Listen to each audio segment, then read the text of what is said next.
Francis! Anong ginagawa niya dito? Ano sa tingin mo, Francis?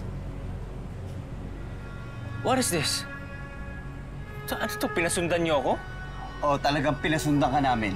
Dahil alam kong atat-atat ka dyan sa ina na yan. Pero thanks to you, anak, ha? Dahil sa'yo, mapaparesto ko na yung babae na yan for kidnapping Ma'am Oria. Ina-accuse niyo na naman si Ina. You can't just barge in. Move over, Francis. Huwag mo na kasing i-defend yung kidnapper na yan. Ina! We all know na tinatago mo si Mama. Ilabas mo na siya! Walang iya ka talaga eh, no? Tita. Alam mo, pagbabayaran mo yung pakidnap mo kay Mama! Ma, it's okay. Ako nang bahala dito. Yuan! Ina! Ina! Ina! Ina, buksan mo to! Ano ba yan? Nasaan si Lola? Ano ba ginagawa niyo dito? Nasaan nga si Lola? Ba't yung sa akin nahanap si Lola eh? Ayaw nga siya ipakita sa akin, di ba? Namimiloso po ka pa? Ilabas mo na si Mama! Sir, isearch nyo nga yung buong bahay. Mengo! Okay. Dad, ano ba? What? Nakakaya naman ginagawa niyo. Ako na mismo nagsasabi. Ina is not hiding Lola. We don't believe you, Francis. O, ito sige, maghanap kayo. Wala naman po yung pigil sa inyo eh.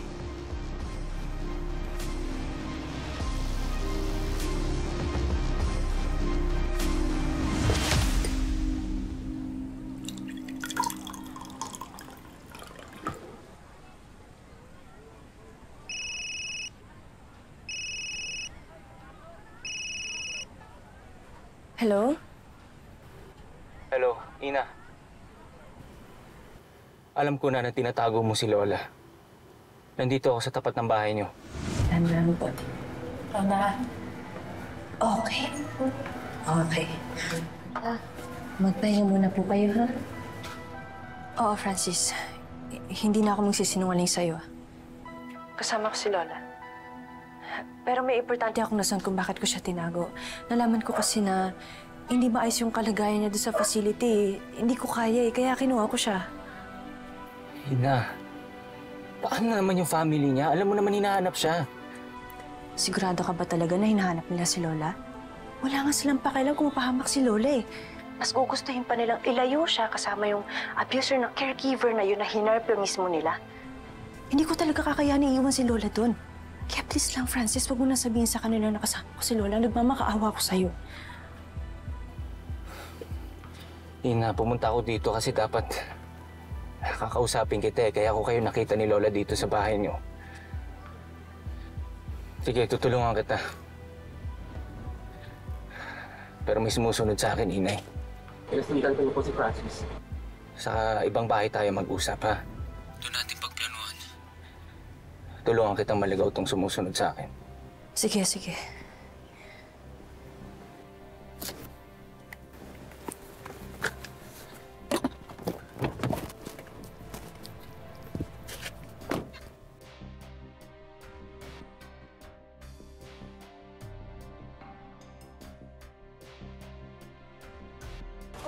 Desi. Desi? Kailangan ko po ng tulong niyo. Andiyan na po kasi yung mga naghahanap kay Lola. Pwede po bang dito muna ako sa inyo para dito nila ako masundan? Ibig mo sabihin, magpapanggap ka na dito ang bahay mo?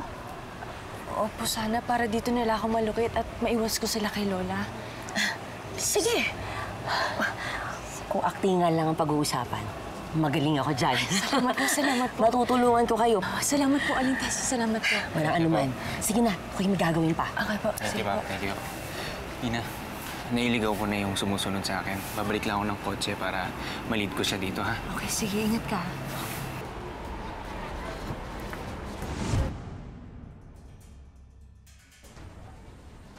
Team sa taas!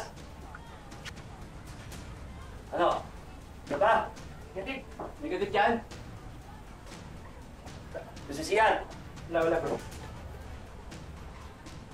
Sayang lang yung pagpunta nyo dito sa bahay ko dahil hindi nyo mahanap si Lola dito. At kung nawawala man siya, kasalanan nyo yun. Dahil hindi kayo naniniwala na sinasaktan siya doon sa facility. Sinungaling ka! Hoy, babae ka, ha? Tumigil ka, ha? Ang ingay mo, ha? Rinig na rinig yung boses mo doon. Ha?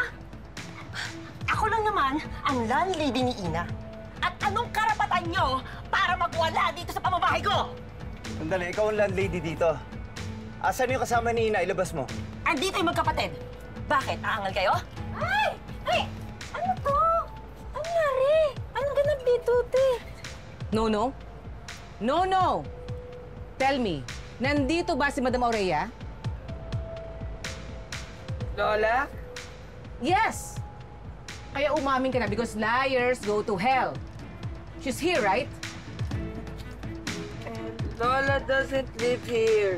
Alam mo, magkapatid talaga kayo eh. Pati eto sinungaling eh, no? Ma'am, totoo pa sinasabi nila, ma'am.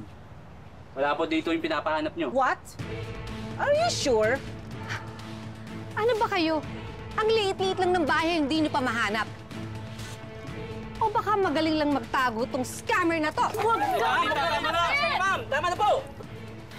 Huwag na kayo magpunit, ma'am. Baka kayo pa makasuhan yan. Okay na. Okay na po kayo? Pwede na kayong umalis. At huwag niyo na sana kaming guluhin. Kung tutuusin nga, dapat kayo pahuli sa mga pulis eh. Dahil hinayaan niyo mag-suffer si Lola. Pakawala niyong puso. At ito ang tatandaan niyo. May araw din kayo.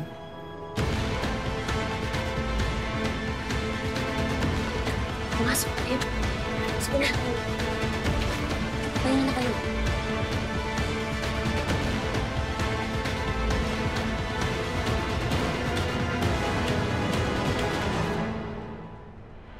What are we doing here? Di ba dapat ituloy natin ang search? And we already did that, Yuan. Ano bang magagawa natin kung hobby talaga ni Lola na mag-disappear at maglayas, diba? She's sick, Joanna. She can't help herself. Meanwhile, tuloy-tuloy lang ang pag-transfer ng funds doon sa kumpanya. Eventually, mauobligan na natin si Joanna and si Yuan na ibenta ang shares nila. Sorry, kasi naiipit ka sa sitwasyon na to. Kasi parang may tinatago ka na rin sa daddy mo eh. Bakit mo ba kasi ito ginagawa? Hindi naman tayo titigil sa paghahanap kay Ma'am Aurea, right? And this time, kapag nakita natin siya, hindi na siya makikita ng mga De La Costa. Now we have a team dun sa tapat na building ng dating Aureas. Doon natin itatayo yung restaurant na tatalo sa Joanna's legacy.